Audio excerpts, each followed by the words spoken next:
More Nissan dealers trying to scam unsuspecting customers, overcharging them when they shouldn't be charged. I felt helpless. Who am I going to call?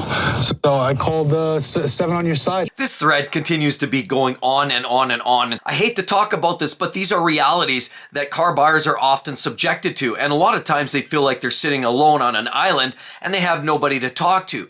But unfortunately, even this individual, Taylor Brown, who came forward to complain about a problem he had back in 2022, when all of a sudden at the end of a lease term, he was hit by a New York State Nissan dealership with a $5,000 fee to pay for a lemon law that really is not required. Taylor rose this issue back in 2022 when he was asked to cough up an additional $5,094. He was quoted a whopping $5,000 upcharge to buy out his Altima, a purchase and tri-state lemon law fee. When he was asked to cough up another $5,094.50. And that's clearly an unexpected toll when the last thing you want to do is pay even more money. You've just got out of a lease, and in most cases leases are basically giving your money away. It's a long-term rental, and it's bad enough in the midst of this cost of living crisis. Nobody wants to be tallied or saddled with additional costs, and this is exactly what happened to Taylor Brown. Now, upon this challenge that Taylor brought forward, the dealer responded with that this was the cost to buy out his Nissan Altima for a purchase and tri-state lemon law fee. And so what are lemon laws? Well, they're essentially to protect the consumer ultimately in the event they buy a vehicle that's not reliable, and in the event of this vehicle unable to be fixed properly or completely because of some defect mechanically or otherwise that goes into the dealer, and upon so many visits, consecutive visits, they're not able to properly fix it. It's a poor design. You can't get the parts. That is there to protect the customers in the event of such a bad vehicle. If that's the case, these laws are to protect the consumer so that they can actually trade that vehicle back in, get their money worth, or trade it up for something different. In most cases, dealers won't just give your money back because you take a car away and you don't like it. Long-term loaner, most dealers won't recognize that and you sort of eat it. But one of the repercussions, of course, for a bad vehicle is the lemon law. If the vehicle is truly bad and the dealer is having zero success in fixing it appropriately.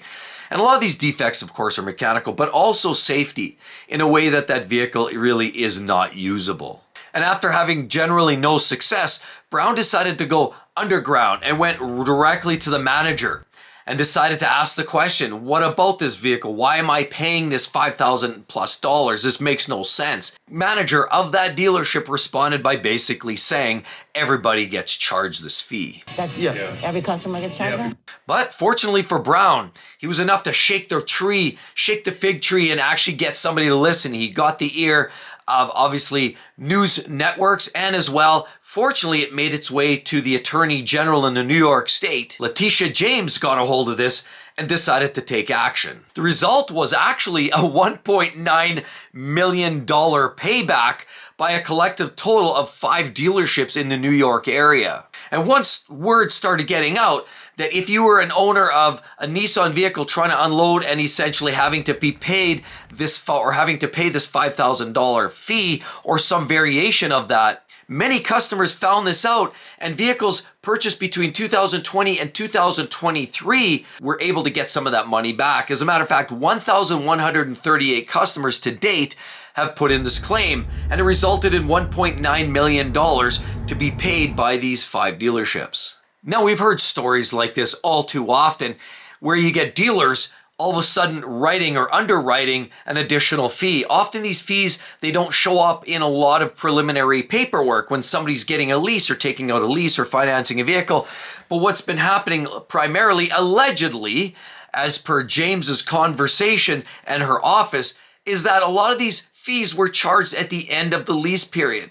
So you're basically held hostage. And a lot of these folks, these buyers, were just trying to get out of their vehicles, but now they were told that they had to step up and pay these additional costs to support the lemon law fee that was part of the New York State structure. But clearly this was a shady tactic, and way too many people were getting snookered paying these additional costs. Some people allege these were even considered ransom fees because you couldn't get away from your lease. You could not walk away without paying these costs. So it felt like people were really held to that and they could not do anything about it. There was a lot of frustration.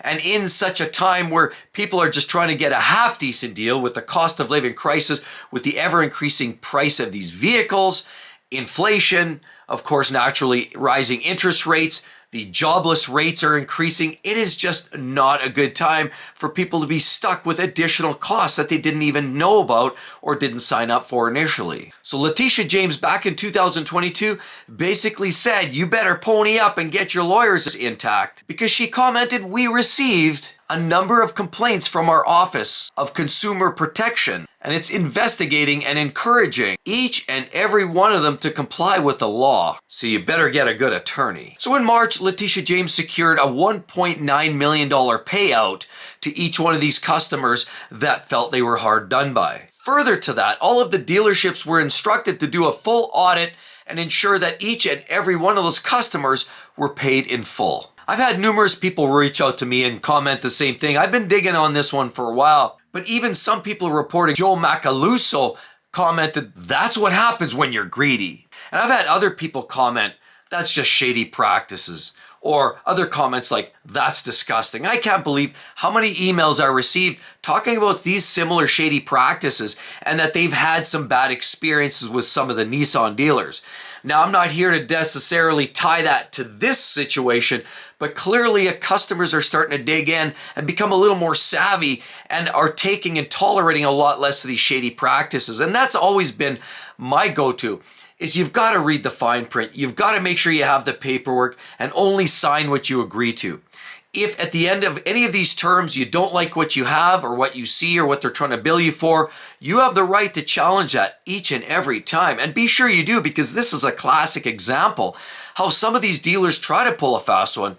And then if you take this up the right channels, you may be able to save yourself a buck. So if you felt like you're not aware of this or you haven't heard this situation before and you happen to buy yourself a Nissan vehicle between 2020 and 2023, clearly during the shortage, and people felt a little bit desperate and often compelled because the volume of vehicles that were available were quite reduced.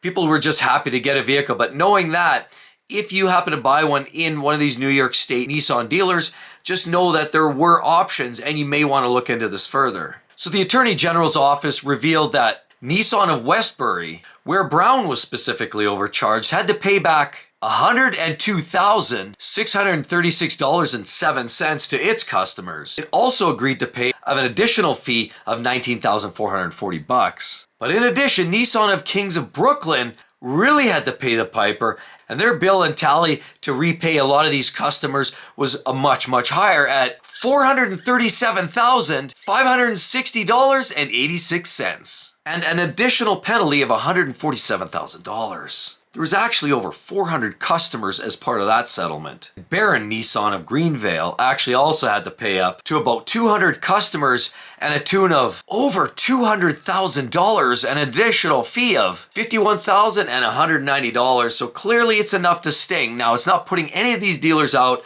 but it's enough to know, look, we're putting you in check and no customer needs to be mistreated like this. And then the GM of the Baron Nissan dealership actually quoted that, we are happy to have resolved any issues raised by the Attorney General's office. And as Nissan's longest tenured dealership, we look forward to continued long-standing business relationships with our customer base in the future. Would you believe it? There were still 4 other dealerships as a part of this overall settlement, but they actually admitted to no harm wrongdoing.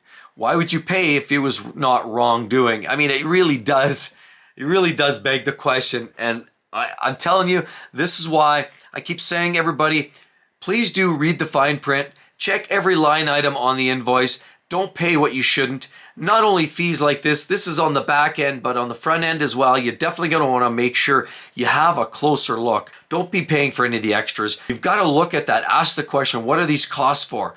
PPF, don't bother. Nitrogen in the tires, don't bother. Undercoating, don't bother. Most cars are plastic or aluminum these days anyway. You've got to really read the fine print each and every time and make sure that you're keeping a copy of your paperwork. So if you ever have to challenge these issues in the future, that you have some sort of a fallback approach. And of course, with all of that said, the EVs, obviously a hard sell. Right there, did you believe what Ford is actually doing? And GM, they've both taken a different stance than actually what a lot of the other EV manufacturers are talking about these days. Hope to see each and every one of you real soon. See you then. Bye-bye.